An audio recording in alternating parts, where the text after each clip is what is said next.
नमस्कार साथियों, स्वागत है आपका अपने YouTube channel moral education study point में। साथियों, आज हम आपके लिए सामान्य विज्ञान के 25 महत्वपूर्ण प्रश्न लेकर आए हैं जो आपके एग्ज़ाम के दृष्टिकोण से बहुत ही महत्वपूर्ण होंगे। तो ये प्रश्न आपके सभी गवर्नमेंट एग्ज़ाम के लिए बहुत ही उपयोगी होंगे। तो साथियों, वीडियो में अंत तक बने रहें। यह वीडियो आपके लिए बहुत ही महत्वपूर्ण होगी और जिस किसी ने चैनल को सब्सक्राइब नहीं किया है, चैनल को सब्सक्राइब करें, वीडियो को लाइक और शेयर करते रहें। इस वीडियो का पहला प्रश्न है, भौतिक की किस शाखा में अति सूक्ष्म कणों की चाल का अध्ययन किया जाता है? इसका सही जवाब होगा option C, quantum mechanics. Quantum mechanics विज्ञान की वह शाखा है जिसमें अति सूक्ष्म कणों की गति तथा उनके अंतर संबंधों का अध्ययन किया जाता है। नेक्स्ट प्रश्न है, विज्ञान का क्षेत्र जो मानव एवं यंत्र के मध्य स्वचलन एवं संचार का अध्ययन करता है कहलाता है। इसका सही जवाब होगा ऑप्शन डी, साइबरनेटिक्स। साइबरनेटिक्स विज्ञान की आधुनिक शाखाओं में से एक है और इसके अंतर्गत ही विभिन्न तंत्रों में हो रही प्रक्रिया के नियंत्रण कार्यविधि का अध्ययन किया जाता है और इसकी सर्वप्रथम परिकल्पना नॉर्बर्ट विनर ने की थी। नॉर्बर्ट विनर के द्वारा ही इसकी सर्वप्रथम परिकल्पना की गई थी। अगला प्रश्न है, बहुचर्चित गॉड पार्टिकल है। इसका सही जवाब होगा option C, Higgs boson. Higgs boson एक मूलकण है जिसकी सर्वप्रथम परिकल्पना वर्ष 1964 में की गई थी और इसका प्रायोगिक सत्यापन 14 मार्च 2013 में किया गया। अगला प्रश्न है, समय मापक विज्ञान है। इसका सही जवाब होगा ऑप्शन ए, हॉरोलॉजी का। समय मापक विज्ञान का अध्ययन हॉरोलॉजी के अंतर्गत किया जाता है। अगला प्रश्न है, घर्षण एवं स्नेह का अध्ययन है। इसका सही जवाब होगा ऑप्शन डी, टाइपोलॉजी। घर्षण एवं स्नेह संबंधी सिद्धांतों का अध्ययन एवं उनका अनुप्रयोग टाइपोलिन के अंतर्गत किया जाता है। अगला प्रश्न है, विज्ञान के किस क्षेत्र में व्हाइट ड्वार्फ के बारे में सीखेंगे? इसका सही जवाब होगा ऑप्शन ए, खगोल शास्त्र। व्हाइट ड्वार्फ जो कि खगोल शास्त्र से संबंधित है। व्हाइट ड्वार्फ को सफ़ेद होने तारे को डिजर्नेट स्टार के नाम से भी जाना जाता है। अगला प्रश्न है, राष्ट्रीय भौतिकी प्रयोगशाला स्थित है। इसका सही जवाब होगा ऑप्शन ए, नई दिल्ली में। राष्ट्रीय भौतिकी प्रयोगशाला जो कि नई दिल्ली में स्थित है। अगला प्रश्न है, राष्ट्रीय रासायनिक प्रयोगशाला अवस्थित है। Option A, Pune. Option B, Hyderabad. Option C, Lucknow. Option D, New Delhi. इसका सही जवाब होगा ऑप्शन ए, पुणे में राष्ट्रीय रासायनिक प्रयोगशाला अवस्थित है और इसकी स्थापना वर्ष 1950 में हुई थी, जो कि यह पुणे में स्थित है और यह विज्ञान और प्रौद्योगिकी अनुसंधान परिषद की एक संगठक प्रयोगशाला है, यानी कि CSIR की एक संगठक प्रयोगशाला है। अगला प्रश्न है, लेजर एक युक्ति है जिसके द्वारा उत्पन्न किया जाता है। इसका सही जवाब होगा ऑप्शन सी, उद्दीपित विकिरण। लेजर एक युक्ति है जिसके द्वारा उद्दीपित विकिरण उत्पन्न किया जाता है। अगला प्रश्न है, विश्व की सबसे ऊंचाई पर स्थित दूरबीन वेधशाला है। 10वां क्वेश्चन, विश्व की सबसे ऊंचाई पर स्थित दूरबीनी वेधशाला है। ऑप्शन ए, नेपाल में। ऑप्शन बी, भारत में। ऑप्शन सी, स्विट्जरलैंड में। ऑप्शन डी कोलंबिया में। इसका सही जवाब होगा ऑप्शन बी भारत में। जबकि वर्तमान में विश्व की सबसे ऊंची खगोलीय वेधशाला उत्तरी चिली में स्थित है, जो कि अटकामा मरुस्थल में है। तो साथियों, जिस किसी ने चैनल को सब्सक्राइब नहीं किया है, चैनल को सब्सक्राइब करें, वीडियो को लाइक और शेयर करते रहें। अगला प्रश्न है, चंद्रा एक्स-रे दूरबीन का नाम किस वैज्ञानिक के सम्मान में रखा गया? इसका सही जवाब होगा ऑप्शन डी सुब्रमण्यम चंद्रशेखर के नाम पर चंद्र एक्स-रे दूरबीन का नाम रखा गया था।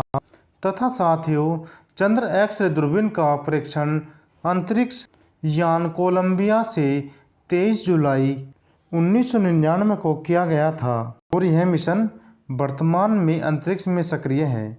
अगला प्रश्न है, अंतरिक्ष में जाने वाला प्रथम अंतरिक्ष यात्री कौन था? इसका सही जवाब होगा option A urine Gagarin. Urine Gagarin अंतरिक्ष में जाने वाला प्रथम अंतरिक्ष यात्री था, जो कि 14 अप्रैल 1961 को तत्कालीन सोवियत संघ ने अंतरिक्ष में यात्री को भेजा था, जिनका नाम यूरिन गागरिन था। अगला प्रश्न है, चंद्रमा एक है, ए तारा है, बी उपग्रह है, सी ग्रह है, डी उल्का है? इसका सही जवाब होगा ऑप्शन बी उपग्रह। चंद्रमा एक उपग्रह है, जो कि यह पृथ्वी का उपग्रह है और यह हमारी सौर प्रणाली का 5वां सबसे बड़ा उपग्रह है। अगला प्रश्न है, निम्न में से विश्व की सबसे पहली महिला अंतरिक्ष यात्री कौन है? ए बिछेंद्र पाल, बी जुनको तंबाई, सी सेली यार्ड, डी वेलेंटिना तेरेस्कोवा? इसका सही जवाब होगा ऑप्शन डी वेलेंटिना तेरेस्कोवा, जो कि विश्व में सबसे पहले अंतरिक्ष में जाने वाली प्रथम महिला थी। अगला प्रश्न है, न्यूक्लियर रिएक्टर टाइम बम का लेखक है? इसका सही जवाब होगा option D Takeshi heroes. Takeshi heroes के द्वारा ही न्यूक्लियर रिएक्टर टाइम बम के लेखक हैं और यह पुस्तक 2010 में लिखी गई थी, जो कि जापानी परमाणु ऊर्जा विरोधी आंदोलन के द्वारा उसके कार्यकर्ता द्वारा लिखी गई थी। अगला प्रश्न है, एटीएम से तात्पर्य है? इसका सही जवाब होगा option C automatic teller machine. ATM का तात्पर्य है या एटीएम की फुल फॉर्म है ऑटोमेटिक टेलर मशीन। अगला प्रश्न है, पूछल तारे के पूंछ की दिशा सदैव होती है?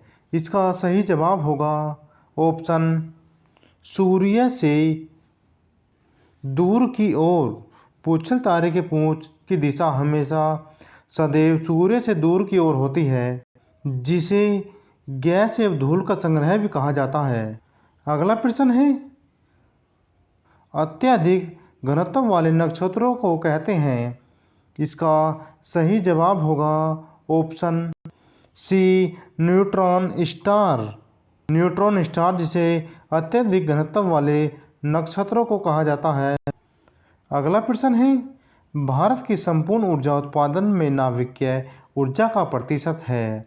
ए 60%, बी 27%, सी 3%, डी 10%?